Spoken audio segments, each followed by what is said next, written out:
How you doing? Big Dave, CHGO Bulls Podcast is on your airwaves. Today, anniversary of the flu game, Uncle Dave's got stories to tell, all right? Ayo Dosunmu is seeing the future plans of the Chicago Bulls, and we got some trade rumors and scenarios that we will get into you guys with. What the five fingers say to the face, Katie?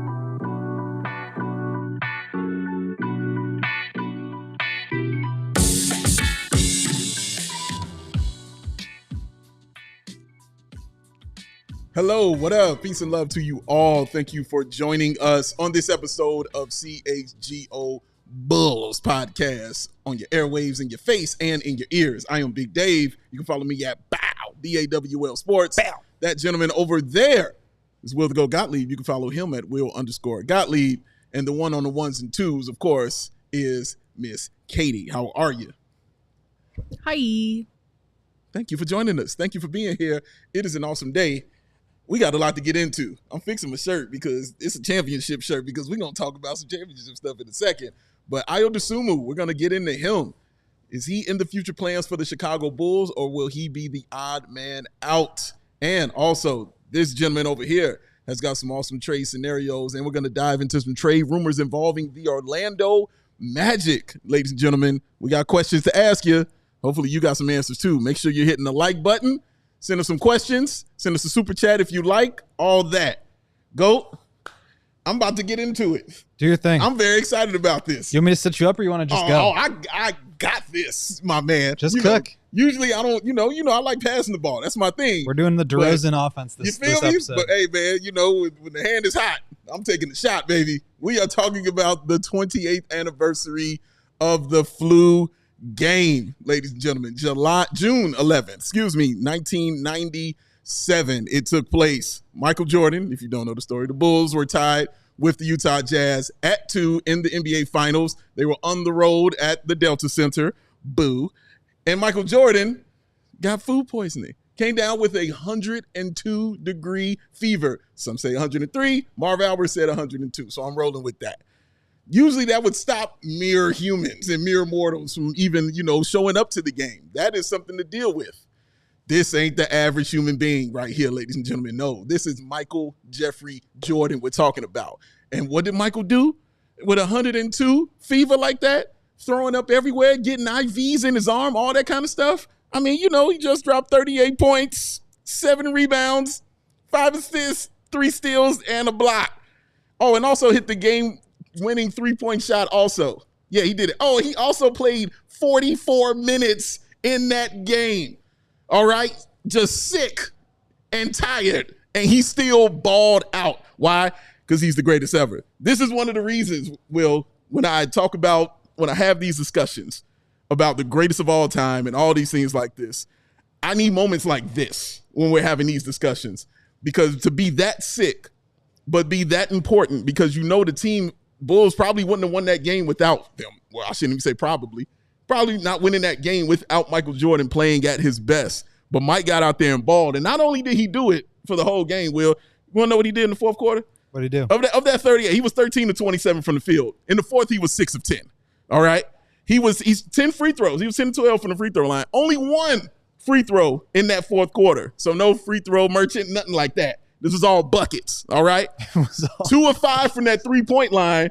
Guess what? 2 of 4 from the three-point line in the fourth quarter. So he hit the threes when they absolutely counted. And I told you he played 44 minutes. He played the entire fourth quarter, all right? Getting IVs, falling out, Gatorade, and then just the iconic shot of Scottie Pippen carrying him off the floor after he went and took the Bulls to that victory. And also shout out to Scottie, who had an incredible, incredible game that day. Where does this stand for you, Goat, as far as like defining iconic moments of the one Michael Jeffrey Jordan? I mean, it's up there. I was not yet 5 years old when this happened. You were young. I was. So holla at Uncle Dave. Baby. Yes, that's why we're here today. Holla at your boy. I don't know. I mean, I think it's definitely like one of the things that you hear the most about, right? Yes, like in terms of the shots, 1 and 2, the flu game. I mean, it's like the 6 threes, the shrug. So many. It's up there for sure.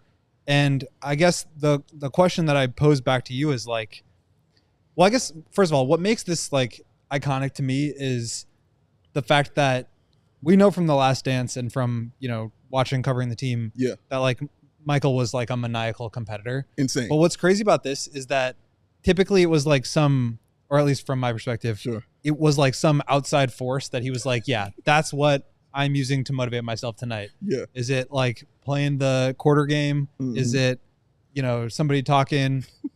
This was like, I got sick. Yeah. You think that's going to stop me? Yeah. You think I'm going to stop myself because I'm sick? And I think that's pretty cool. So, I don't know, like, where does this rank for you in terms of iconic moments? And I also want to hear your take on some of the like conspiracy stories about it. Oh, sure. I mean, first of all, he took that sickness personally. And he went out there and he balled out. All right. The man raged against sickness to trying to stop me from balling out. You're not going to do that, man. Where it ranks for me, I mean, dude, it's hard to not have it number one. But the great thing about Mike is he makes it easy for you to choose what number one can be because it's when he won the whole thing. And that's the great part of the greatness of Michael Jordan. If you want to argue this as number 1 or 2, I mean, cool. I'm cool with that. But this is definitely 1 or 2. I don't think that there should be an argument about that. Like this, if you go to Basketball Reference right now and just bring up Game 5 and just type that in, Game 5 of the Bulls Jazz in the finals, you will see it right there where in yellow where it says the flu game. All right. It is a thing. It is an iconic thing, man. And he did it in the 12s. The shoes that he had on, you're absolutely right, Fish. He did it in the 12s, dog. Like those shoes, everything about it was completely iconic, man. And for me, well, it's one of my favorite moments. And I told you I'd tell you this story, so I'll tell you this story of how I saw the game because Uncle Dave was there. Gather around, youngins, gather around. Let me regale you with tales of greatness real quick.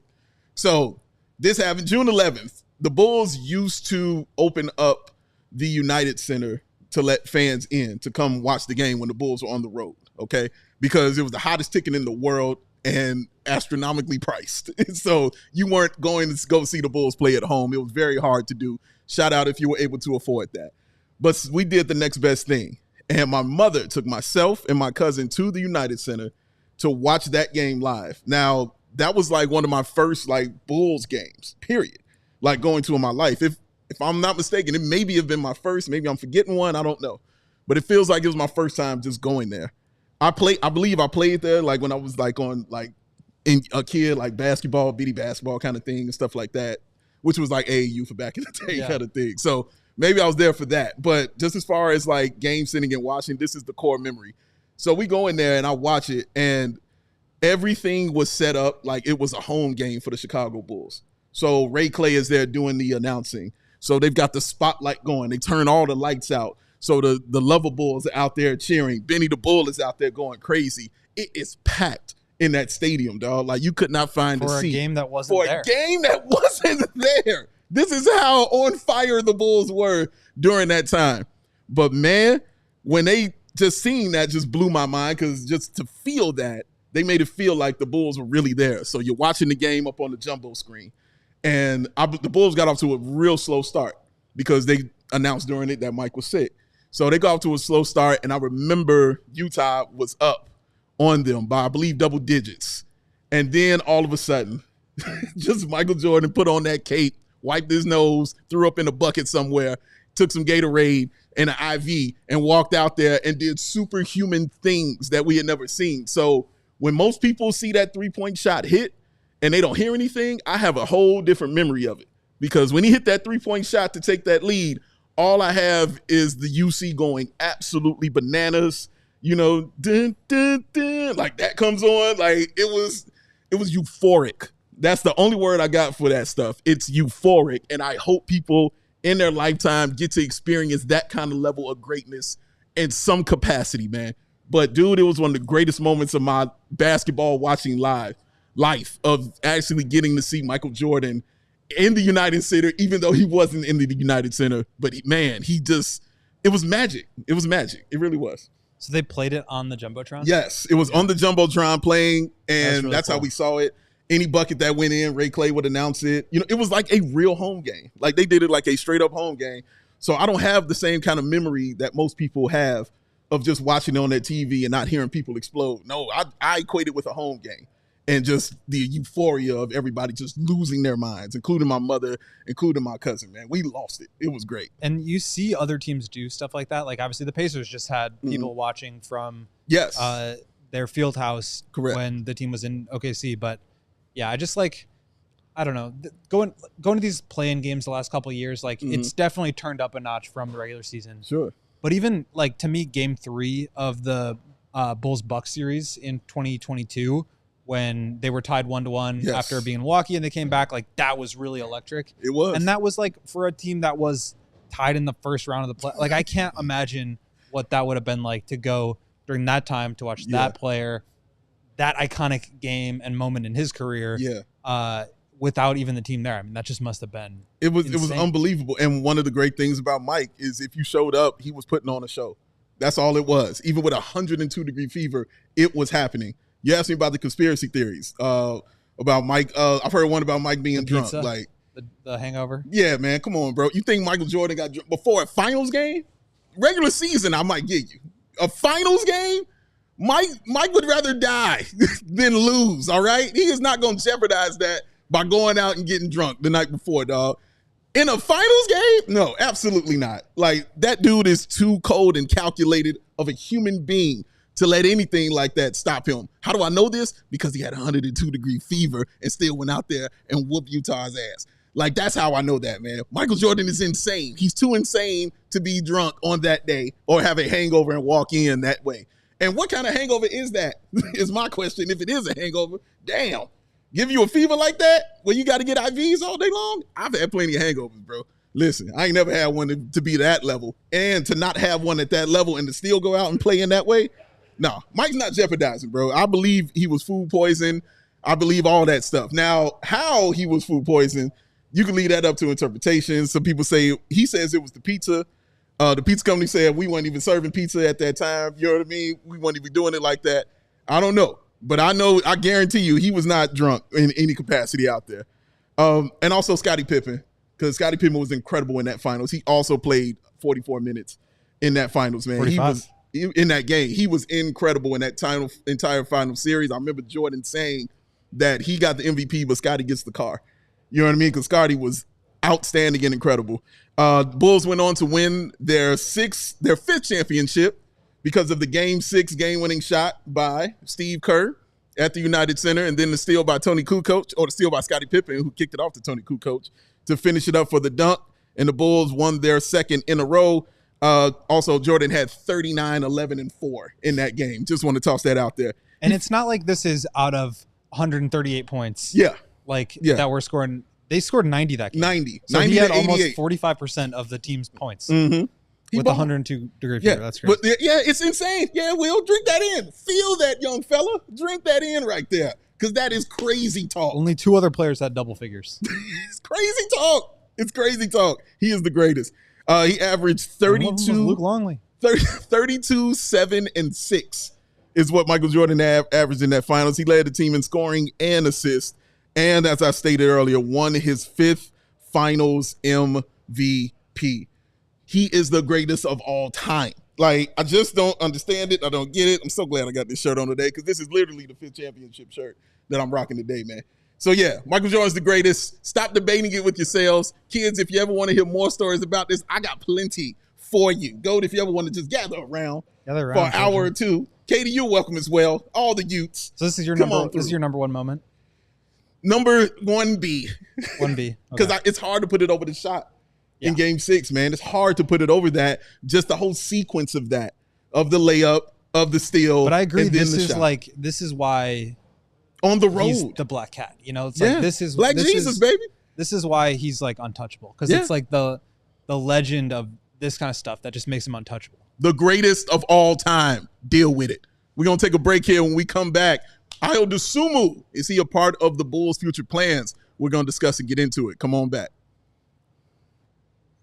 3 words that you're going to need your entire life. Don't get biffed. When you're shopping for floors, don't go to the big box store and get biff. He don't know what he's talking about. Stay at home and get that shop at home convenience that you only get with Empire Today. With Empire Today, you get that clear upfront pricing, all inclusive. Plus, people who focus strictly on flooring every single day of the week. And you can schedule an installation and get it done as soon as the next day. Schedule a free in-home estimate today because some things are just better at home. CHGO listeners can receive a $350 discount when they use that promo code CHGO. That's $350 with the promo code CHGO. Restrictions apply. Visit EmpireToday.com/CHGO for full details. 588-2300 Empire Dave, some people like to manage the extreme heat that we're experiencing by walking around with a air conditioning unit, as you do.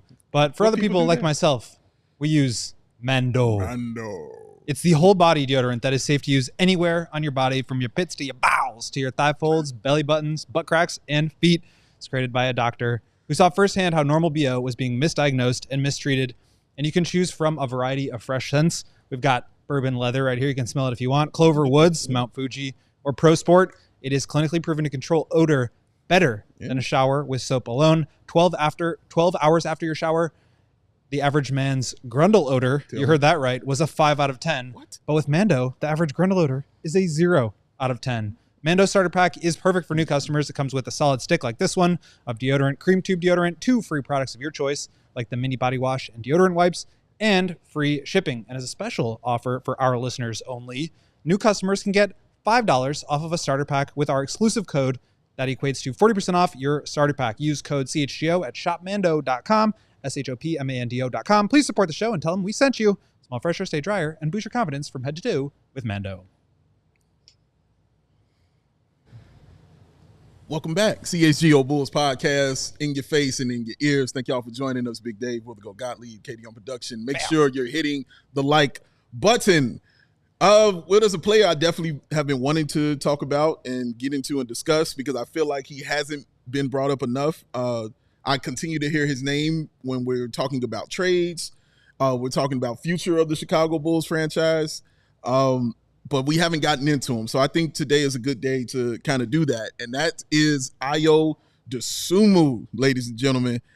His name is continually brought up in trade rumors. He has a year left to go on his contract. Matter of fact, let's take a look at what Ayo's contract looks like here. 3 years, $21 million. He signed that 3-year extension in 2023. He's making $7.5 million this year. He is an unrestricted free agent in 2026. His career averages right there: 10 points, the 2 rebounds, the 3 assists, the 36% from 3. The 77% from the free throw line. Last season, he averaged career highs in points, rebounds, assists, minutes, 3-point attempts, but he shot that 32% from 3, but he was definitely getting them up.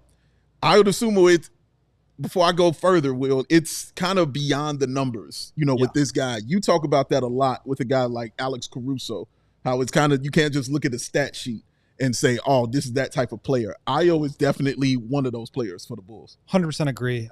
You see that both in terms of the way that he impacts the game when he doesn't have the basketball, when he's out there. His numbers weren't great last year in terms of, obviously, the box score stuff, but also the advanced stats did not favor him. But you could see, the team played the way that they wanted to when he was out there. He was a huge piece of them getting up and down. I think he's one of the few really solid two-way players on the roster. And I also think his leadership took a huge step forward last year. And you see that with the streaming stuff where he's with Modis. Modis came to sit behind the media and watch him do his exit interview. So they're really close, and you obviously see that with the streaming stuff. But I think he's really just done a really good job of taking some of the younger guys under his wing and stepping up as a leader in a locker room now that is void of the 10, 12, 15-year vets. Obviously, you still got Vooch and Lonzo there, but Zach and DeMar are gone. Caruso's gone. Who are the guys that are going to step up and be the ones that show you how to move forward if you're a young player? And I think Ayo and Coby have really stepped up there. Before we get into the nitty-gritty, I feel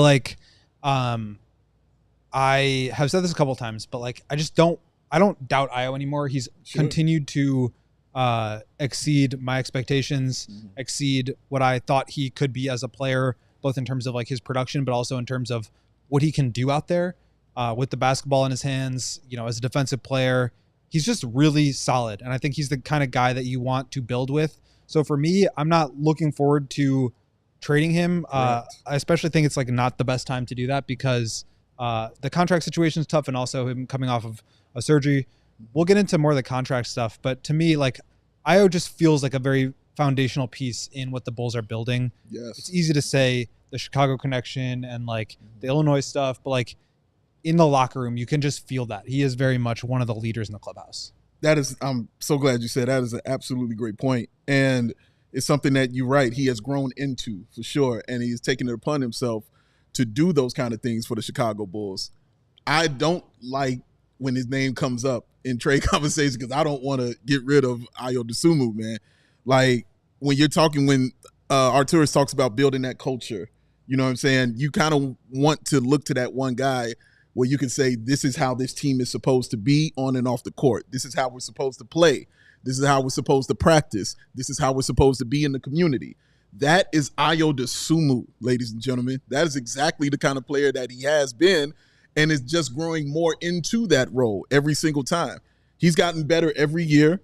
When he was given more responsibility in his second year, he had, for me, that was the greatest compliment was how teams were treating him, because they know how good he was that rookie season for the Bulls. So that second year, you saw much more defense and you saw guys preparing for Ayo Dosunmu.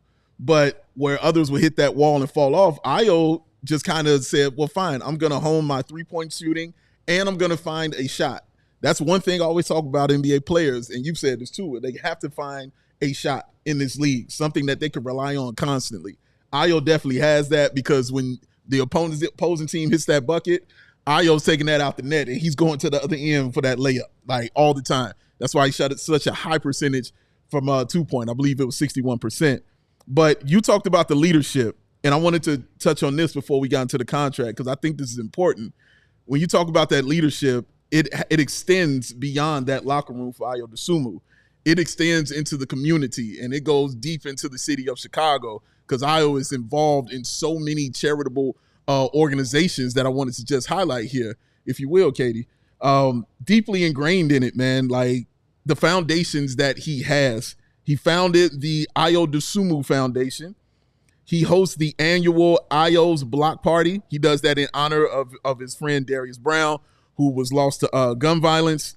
He started his own AAU team, ladies and gentlemen, the Ayo Dos Elite. He was also the all-season winner of the NBA Cares Bob Lanier Community Assist Award. He won that in 2023. He's launched an incentive program called Ayo Scholars. Shout out to Beasley. Shout out to you in the South Side, baby. And he's partnered with multiple companies for like numerous giveaways of clothing, school supply, Bulls tickets, all of these things. He was just been so ingrained in the community, and it shows, man. And it just shows how good of a person he is and how giving of a heart he has, but also shows that leadership that you're talking about. Yeah, 100%. And I think it's easy for those reasons to say, like, this dude is not going anywhere. And again, I don't think that I'm in the camp of, like, you have to trade him. But I do think you have to be in the business of maximizing value. And so if there are trades out there where it makes sense to do that, I think the Bulls would be wise to consider them. So I don't know what will be out there. I do think we should talk about the contract here, and maybe now is a good time to get into that. Sure. He signed a 3-year extension in 2023, as you mentioned, Dave, and will be making about $7.5 million next year. He's in the same boat as Coby right now in terms of their contracts are up after the season. They are extension eligible, and he is eligible for the same number that Coby is as well. Both of those guys are making less than league average salary. Mm-hmm. And so you can extend 140% off of that. I believe the number is, I've seen 2 different ones, and we don't know exactly what league average salary is. Bobby Marks has said $89 million over 4 years. I've also heard $84 million over 4 years. So it's somewhere in that 84, 89 range. And I don't know. I think, would you be comfortable with, let's say it's $89 million. That's 22 and a quarter per season. Mm-hmm. Is that too much for Ayo is, I mean, you don't have to sign him to that much. That's a lot of money. You could get him cheaper than that, but that's the most that he could get. And I think the Bulls are in a position where going into next season, you want to have cap space, you want to have flexibility. With both Coby and Ayo's contracts coming up, you probably don't want to sign them today. You probably want to kick that can down the road and try to do it next summer when you can utilize their cap holds and get some guys in free agency. But is that a number you'd feel comfortable with him, or is that too high, too low? I mean, it's a good question.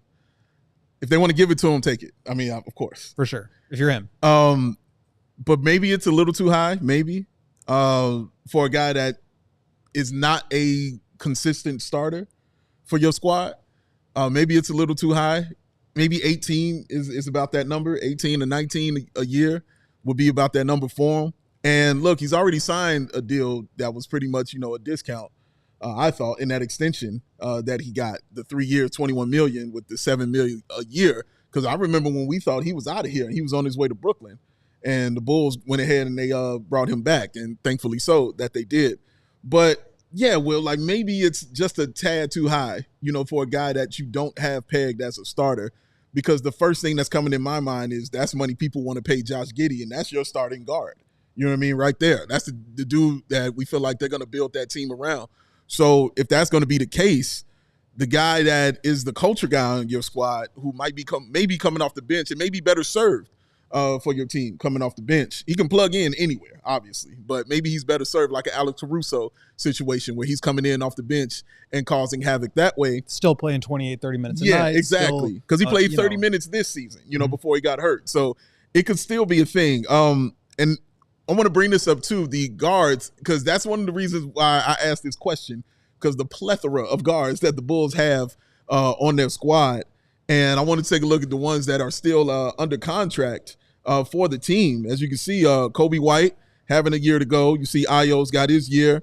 The player option for Javon Carter. Kevin Huerter has got a year left. Lonzo Ball has got a year. And that team option, Dalen Terry a year in that qualifier. After that, and Josh Giddey, he's got that qualifier, but we know he's signing, that big contract, man. So there are a ton of guards on this team, man, which is why I kind of posed this question.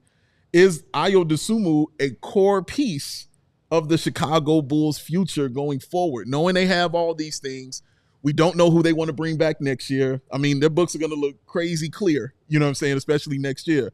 But is Ayo Dosunmu one of those guys when those books clear that they want to continue moving forward with? It's tough to say, and I think we'll get some clarity of that during this offseason. There's definitely an abundance of guards, but we also know that Billy likes to play multiple guards and that the front office wants to have multiple ball handlers on the court at the same time. So we've seen him be out there with Giddey and Coby, and I think that can continue to work. And I think he probably slots in as like the number 3 in terms of importance on that list too. Like, I don't think he is as important to the future of the team as Coby or Giddey. Just, not to say he's like, I guess, less important, but like in terms of the pecking order and the priority list of scoring and ball handling options, like he's probably behind those guys. But I think he should be above guys like Trey Jones and Lonzo, just because of the fact that he is younger, the fact that he has already this like built-in connection to the team, the leadership element that we talked about. I do think he's really important there, and that it's okay to have 3 guards in a rotation and then slot some other guys in. I also think you have, Kevin Huerter is an example of, yes, he's probably like considered a guard, but he plays a very different role than what Ayo does. So still a ball handler on occasion, though. Still does handle the ball a little bit. I say all that to say, I don't think you need to trade Ayo. I think he can be a part of the core. For me, like, I would probably want to get him on a deal that's like around the same number as Patrick. But all of a sudden, if you've got 18 going to Patrick and 30 going to Giddey and 30 going to Coby and now 18 going to Ayo too, that's a lot of your cap sheet that is filled up. And now, you're a year or two away from having to pay modest. So this is why it's so important to continue to bring in draft picks and have that backfill of, players that you can get to contribute on really cheap contracts so that you can go out and pay the guys that you want to pay that you've developed. And then that's all with a roster that we know is capped out in the play-in. So how do you get past that point? And certainly there's room for internal growth, but those are the challenges. And I think the Bulls are going to have to consider not just the short-term salary cap of like what he's worth in a vacuum, but how do you manage that long-term with all the other guys you want to pay? That's true. Bottom line, Ayo Dosunmu, we love you, bro. Honestly, we love you, bro.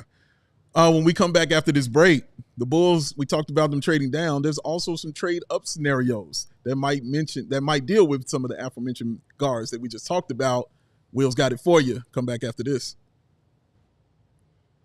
Breaking news from Bet365. We have a new promo dropping exclusively for the NBA Finals that offers customers a chance to win a jackpot of up to $100,000 in bonus bets with the first play fortune. To enter for a chance to win, you must place a 3-leg same-game parlay where the 3 legs are player to score first basket, player to get the first assist, player to get the first rebound. Only bets consisting of those exact 3 legs will be eligible. You can log in and place your bet or sign up using the code CHGO365. Deposit $10 and place your 3-leg same-game parlay. Bet for at least $1 minimum. Whatever the moment, it's never ordinary at Bet365. Disclaimer, you must be 21 or older. If you or someone you know has a gambling problem, crisis counseling and referral services can be accessed by calling 1-800-GAMBLER. In-app only. Terms and conditions apply. Opt-in required. You know, making money moves should be just like the GOAT. Should be solid, simple, and smooth. And that's why there's Cash App. No extra hoops to jump through. No extra stress, y'all. Just simple and cool. And for a limited time only, new Cash App users can use our exclusive code and earn some additional cash. Seriously, there's no catch. Just download Cash App and sign up. Use that exclusive referral code CHGO Bulls in your profile. Send $5 to a friend within 14 days. And guess what? You'll get $10 dropped right in your account. No jokes, no lie. They're going to do it just like that. Terms apply. That's money. That's Cash App. Welcome back, y'all. CHGO Bulls Podcast. Big Dave rolling with you. We'll go Gottlieb, Katie on the 1s and 2s. Please hit the like button. Do not want to send her after y'all out there, all right? Dangerous stuff. Very dangerous. Dangerous stuff, man. Yesterday when we were talking about the NBA offseason and the Bulls trading down, we kind of got into a quote that Brian Windhorst said, which was the NBA offseason is going to happen faster than normal. Teams moving out, teams moving up, and teams moving back. So since we already talked about kind of the teams moving down, there's a possibility that the Chicago Bulls could move up and trade up and take a player at a higher pick than they are at 12.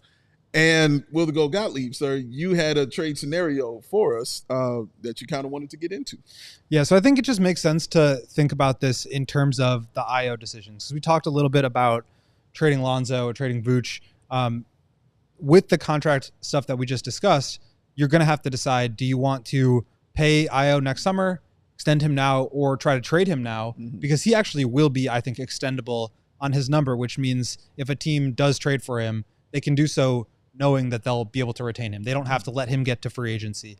And I think that keeps his value a little bit higher on the market than Coby's does, where you know he's going to end up probably hitting free agency and probably getting paid more money than a lot of these contending teams are going to have to pay him. So to me, Ayo, all things have to be sorted out with his injury. Sure. He has to, probably come back and show that he's healthy.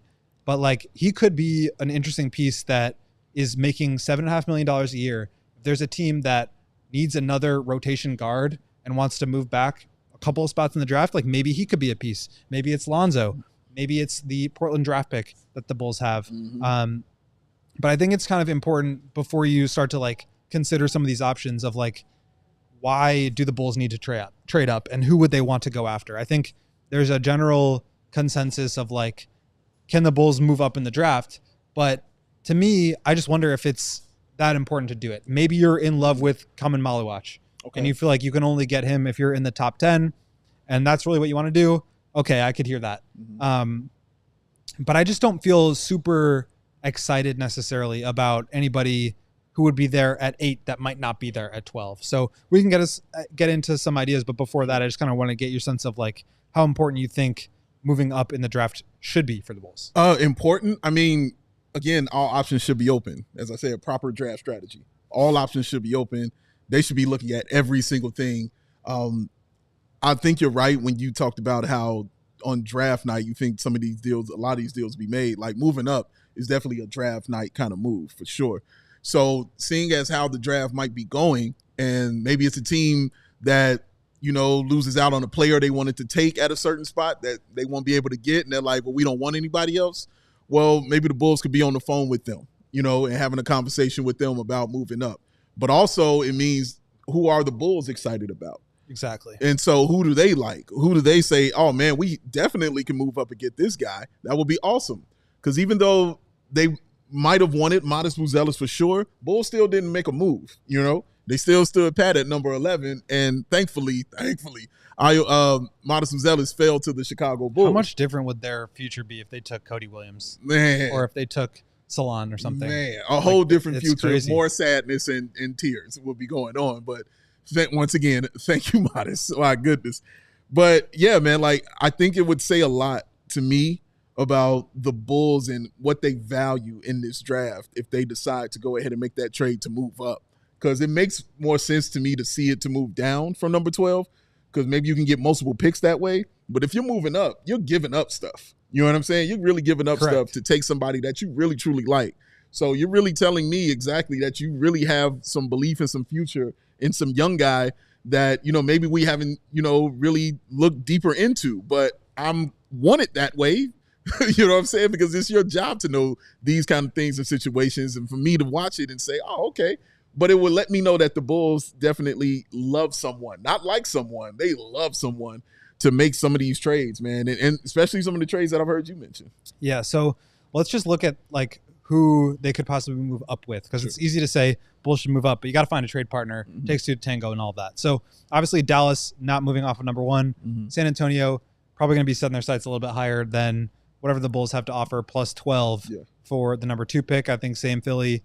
And then you run into the situation of these teams that really tanked hard, struggled last year, do not have a ton to work with, and missed out in the lottery. You have Charlotte at 4, Utah at 5, Washington at 6, New Orleans 7, Brooklyn 8. So I think those are the teams where, on the one hand, they're not going to get their star player. Maybe they're less interested in the guys in that 4 to 8 range and more interested in just accumulating more assets. So you get 12 and a future pick. Sure. That could be worth their while. So one of the ones that I mentioned to you, before getting into that, just those teams, I think it's probably going to cost a lot more to move up. I think that's where you're looking at, future draft capital. The trade that comes to mind is the Luka trade, where the Hawks moved down from 3 to 5. They did. And they got a first round pick the next year for it. Right? It turned out to be number 10, but that was an unprotected pick, if I recall.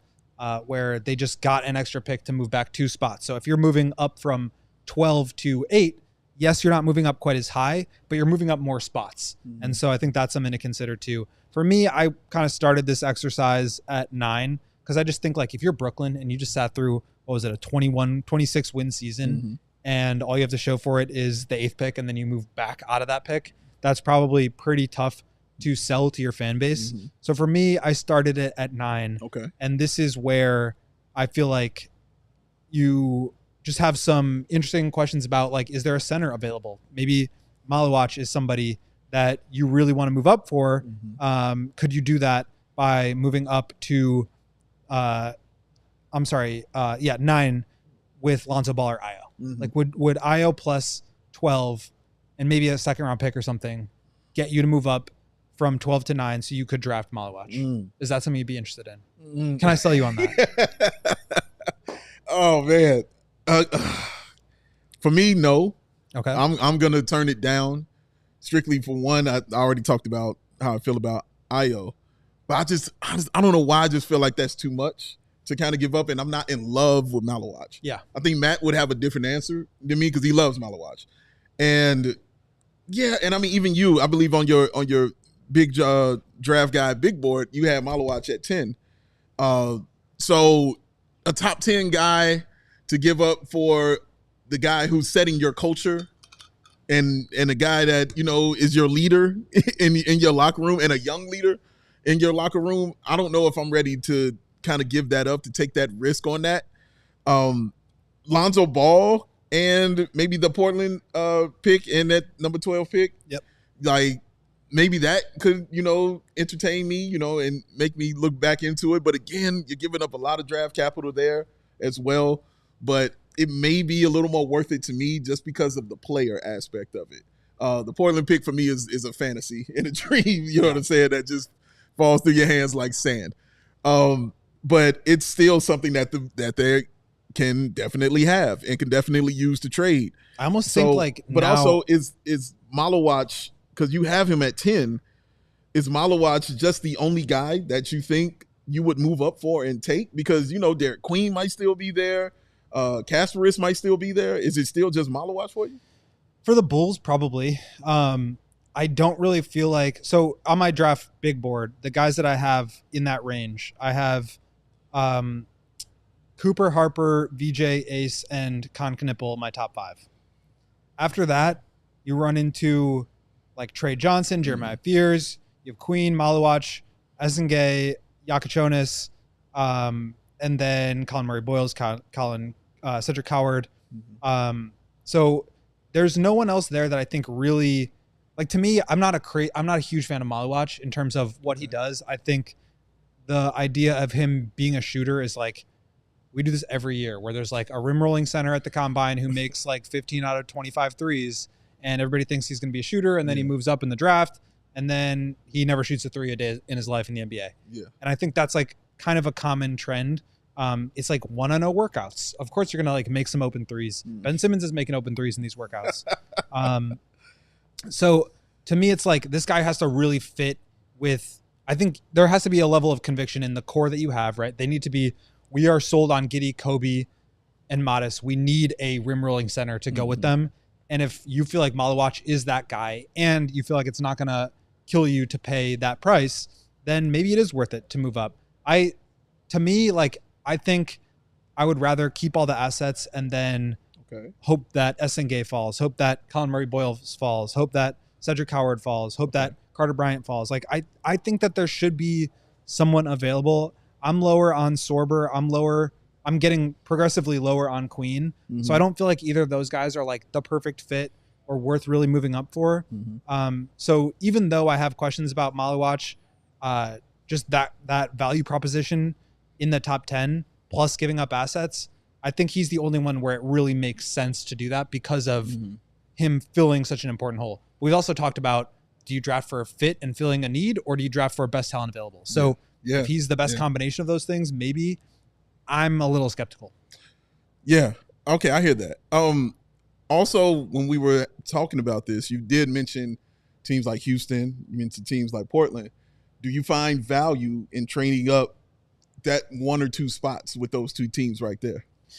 I think the Houston one is interesting because that is where you have, I think, a piece that would really help them in Lonzo Ball, making not a lot of money. He's on a cheap contract. You're only asking to move up 2 spots, and they get another guard who can actually shoot the ball and defend, and they don't have a lot of those two-way players. So I think he could be like a really useful piece to them. And is the difference to them between 10 and 12 that great? I don't know. But if it helps you secure Malawach in that case, I would definitely be open to that, because I'm not sure that you're going to get much for Lonzo in a vacuum. Like, to me, he's a good add-on piece to 12 to be able to move up. So I could see that one, but I also just don't know. Like, the only team now between Houston and Chicago is Portland, and they just drafted Donovan Clingan. Like, are they going to be drafting Malawach at 11? Maybe you like protect against another team jumping up.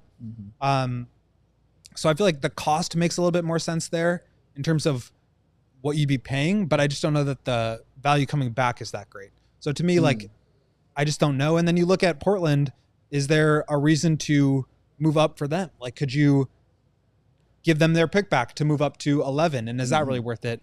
To me, probably not, because it's the same deal. It's moving up 1 spot and you're giving up an asset. Just this exercise did make me think a little bit about the value of that Portland pick, and how I do think now is probably a good time to cash in on that if you want to. If you wanted to attach that to something to move up or trade that pick for something else. Portland finished the season really strong. They've got a bunch of good young players. I think they want to be competitive here going into the future, and are going to be adding the 11th overall pick to their core. So, like, it's a top 14 protected pick. It's lottery protected this year, next year, and the year after. If it does not convey, meaning if it's outside of, if it's still inside the lottery in the next 2 drafts, it just becomes 1 second round pick. So the optics of it potentially becoming a real first round pick where it's like 15 or 16, that's like not crazy to think about. Right, and so I do think now would be a good time to cash in on that. And maybe the Blazers or one of these other teams that wants to pick up extra picks would really value that as a chance to potentially get like a pick in the late teens to move up in the draft a couple spots. I can see that. Shout out to our guy Dysfunctional, man. Shout out just for being here, sir. We appreciate you. Shout out Flipside. I saw you, man. We ain't seen you in a minute, bro. Thanks for being here. My man General Steve, what's up, bro? Good to see y'all. Make sure you're hitting the like button. Let's shift a little bit and talk about teams that are now saying they are kind of open for business. And one of those teams is the Orlando Magic. We heard on the Kevin O'Connor podcast that, this is his quote, "I've heard that they are open to trading Cole Anthony and Jonathan Isaac with their first for an upgrade." So obviously that sent Bulls Twitter into a tizzy a little bit, and they started throwing out names that honestly that I have been hearing attached to Orlando pretty much all season, which is names like Coby White, which is a name like also Ayo Dosunmu. Coby White, I mean, we heard that at the trade deadline. Like, Orlando was very interested in him. Everybody, as we just mentioned, is interested in a guy like Ayo Dosunmu. So we know that they want those guys. And even Clutch Points had an article that listed Coby as, quote, a more financially feasible option for the Orlando Magic. So it begs the question, Go, should the Bulls be exploring this? Yeah, so first of all, I think that Coby makes a lot of sense for them. Okay. They need scoring in the worst way. They are already a very expensive team with Franz and Paolo both on a max contract extension, and with Jalen Suggs making north of $30 million. He's on a descending salary. So I think that they would be really interested in Coby. To me, it's like, I don't know if I'm that interested in like Cole Anthony and the 16th pick for Coby, but basically, I don't know, Katie, if we want to throw up the trade machine so we can look at maybe what the assets are. Mm-hmm. But yeah, I mean, Cole Anthony, you can throw up that graphic first. Actually, that's even better. Cole Anthony making $13 million this year. He has a $13.1 million team option next year. So there's some cost control there. And we know Arturas doesn't want to take on long-term money. They could be off of this contract after this year, and that would keep their cap flexibility open. So that's enticing. Mm-hmm. And then Jonathan Isaac, who has had some incredible injuries throughout the course of his career, but has been able to come back, very much a non-threat on offense, but one of the premier defensive players like on a permanent basis in the league. He's under contract at about $15 million through 28-29. So longer term money, making a little bit more than Coby, but is it worth it to, whether it's Cole Anthony or Jonathan Isaac, or maybe it's some variation of that we can talk about, to send out Coby? Would you take the 16th, 25th, and Cole Anthony for Coby White? Ooh, okay, so we'll start with that one first. Cole Anthony, the 16th and the 25th pick. I don't know. Okay. I don't know. Let's talk through it. I don't know. It's enticing seeing the 16th pick. It's enticing seeing that 25th pick. Very enticing. But it's the Cole Anthony of it for me. I'm taking back another guard, and I'm not saying Cole Anthony can't play. He obviously can. But it's taking back a guy who isn't that shooter that the Bulls, showed that they want to play with that kind of offense. I don't think he provides something to the team that the Bulls don't already have. And immediately I'm thinking of Ayo Dosunmu. Like, you want a guy that, can be a solid defender. You want a guy that can, be a floor spacer sometime as well, who can score definitely in that fourth quarter, or when you need a bucket, can get that. Like, I have that. And he's taller and he's longer. And he can do it without being, getting technical fouls. You know what I'm saying? And getting kicked out the game. Because Cole Anthony, can get like that sometimes.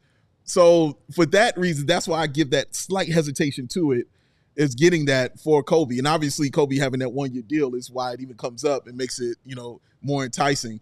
And you know this about me, Go. Like, I don't like trading or making trades within the conference. Like, I'd rather guys go away. I'm not saying that's the way to go about business all the time, but if I can avoid it, I'm going to try to avoid it. But it makes sense for me, for Orlando, more so than it makes sense for me as a Bulls fan. I look at it from the picks perspective. I like the picks, but I don't know if the Bulls like the picks. Like everything they've shown me, throughout how they do things has been like we're not really high on draft capital.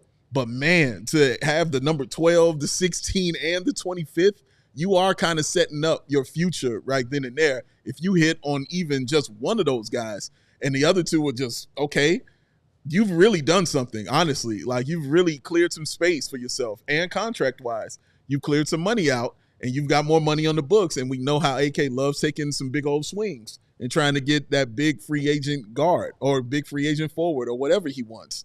He can do that if this trade is kind of made, but I don't know. I'm tempted. I am very tempted. That's the word I can use. I am extremely tempted about this deal.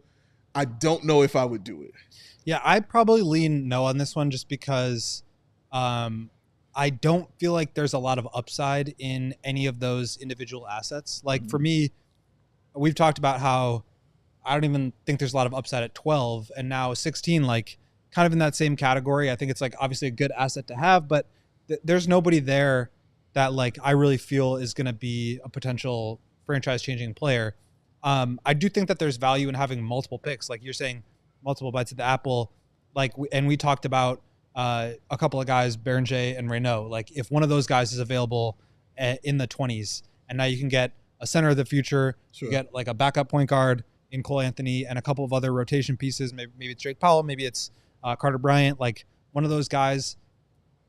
Those are good rotation players to have, but I feel like you're losing too much in the form of an offensive needle mover in Coby to where I'm not super excited about that. And then you run into the issue of roster spots. We know 13 players under roster going into next year out of 15. You've got 2 picks. It's hard to add 4 rookies really with the second round pick. Ooh, yeah.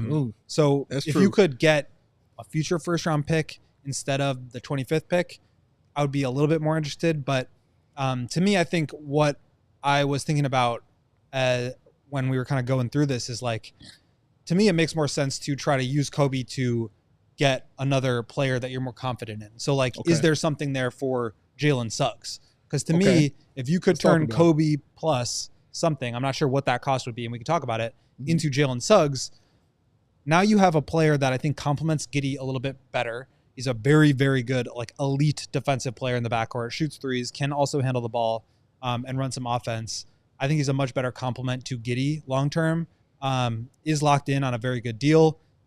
And I think it answers more of the questions. Obviously, you don't get like the lottery ticket upside that you get with some of these picks. But as we mentioned, I'm not crazy about the value of the 16th or 25th pick in this draft as a value proposition in itself. So I don't know what the extra cost would be. Obviously, the money doesn't work out.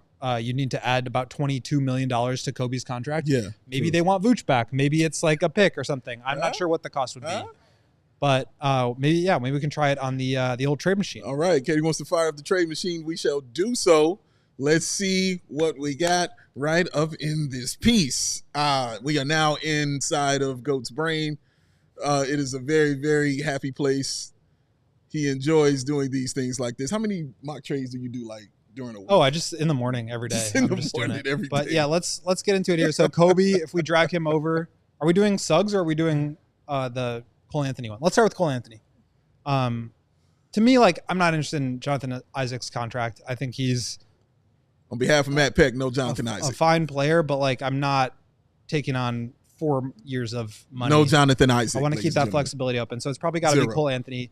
You're helping Orlando with about $1 million of breathing room, and then you go over to the picks category on the Magic, and you throw the 16th and the 25th pick over. Okay.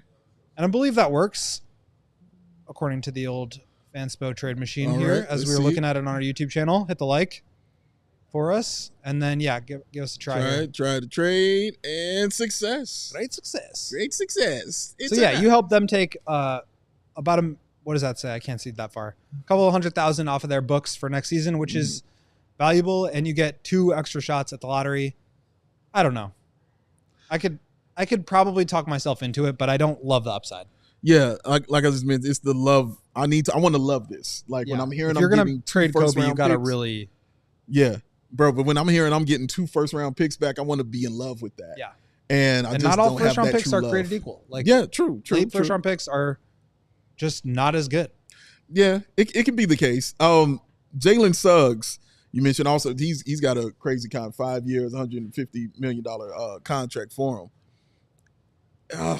Is he somebody you'd be comfortable with? You mentioned he fits in kind of with the offense, you know what I'm saying, with a guy like Josh Giddey and things, but you're losing something offensively that you had with Coby. You know, it kind of removes that and takes some points off the board. Now, he can get hot.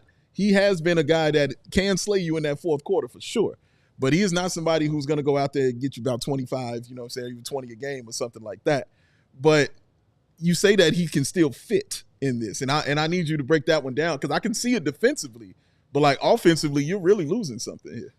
Yeah, definitely not the same level of offensive player as Coby. 16 points per game last year was a career high. He shot really well the prior season. 47% field goal, 39.7 from three, but only averaged 12.5 points. And that's why he signed the big contract extension. Last year was a challenge for the Magic just because of a really bad ab injury to Paolo. And then as soon as he was about to come back, Franz went down with the same thing. And so they were really never whole at the right time. And then Suggs had the knee injury late in the season. He had to be shut down with another surgery. So I think there's some risk there in terms of the health. But Suggs carried the offensive load and put up some huge numbers when one of Paolo or both of Paolo and Franz were out. So I am interested in what he can do from an upside perspective in terms of handling the ball a bit more. But I just think from him as a complement to Giddey, where he can defend at a really high level, catch and shoot, spot up threes, but also run some offense, I think he just like really fits with Giddey and makes sense for what Giddey's weaknesses are to try to help alleviate those. So to me, like, the fit makes a lot of sense. And obviously you'd want to get him without trading Coby. But like, if I'm thinking of the perfect complements to Josh Giddey, like, Suggs is a young player. He's on a descending contract, which is good. He can make threes. He can run the offense a little bit as a secondary creator. And he's an elite defensive player. He is as the point of attack defender. Like, to me, that's kind of the perfect combination of players that you'd want next to Giddey. I got Scott LaRock says Suggs also gets hurt similarly to Caruso. It might expose the team's defense too often, even if it's just 5 games at a time. That's a very good point. When you have someone that is that elite defensively, you're going to tend to lean on that on either side of the ball. If they're great offensively, you're going to tend to lean. If you're great defensively, you're going to tend to lean. Your best, as Will Perdue says, your best ability is availability. If he's a guy that can't be available to you, do you start to kind of look at that a little bit differently as far as trading for a guy like that with that kind of contract when you know he might not play 65 games for you? And I think that's kind of the challenge that the Bulls have in, like, roster building in general is, like, you want to bring in more talent, but there's risks with all these guys, whether it's an injury thing with Suggs or something else with somebody else. You're never going to find, like, the perfect player. And so you have to be willing to make concessions to bring in talent and get value. I wonder if that's something that the Magic would even entertain. To me, I think they'd probably be trying to swing a little bit bigger, but I don't know. I could see that helping both teams, right? Because the Magic have the defensive infrastructure to absorb Coby and really let him shine as an offensive player that can play on the ball and away from it to help maximize Franz and Paolo, but still create his own shot and score in the half court. And then, you know, the Bulls obviously getting a great fit. So to me, maybe there's something there. I think you'd have to obviously attach some money and maybe an asset, but I kind of like it. Okay. All right. Before we get out of here, Katie, there was definitely a poll that was conducted. There's always the people. a poll. Please tell us what it was. Today's poll, I want 50 likes, by the way. We're 3 away, so fix that. The poll was, what's the best remedy for a flu/cold/virus? The winner with 40% of the vote was scoring 38 points in the NBA Finals. Number 2 was sauna/steam room. Number 3 was watching CHGO Bulls. Let's go. That made a comeback because it was at 0% for a while, and I was getting really upset. And then last place was using essential oils, which I agree. That doesn't work. I just put it on there because I needed one more. Yeah, that's true. Right. I just clicked the link and I hit the like, so you should do it too. There we you should go. do the same, ladies and gentlemen. Do that too. Thank y'all for joining us, man, here at CHGO Bulls. We'll have another fresh show for you tomorrow. On behalf of Katie, my man Will, the Go Gottlieb, I am Big Dave. Peace. You want me to go for another 30? I can do that, Katie. I just like watching you do that. That's really fun to me to watch you do that. But again, thank y'all for checking us out. Thank you for enjoying what we do, man. I want to say rest in love to Sly Stone. Rest in love to Brian Wilson, two people that definitely changed my musical life. Yeah. You all did incredible work, and I really, truly appreciate you all and what you did on this earth, y'all. Y'all hug somebody. Show some love. We out of here. CHGO Bulls. Peace. We all silly like the mayor.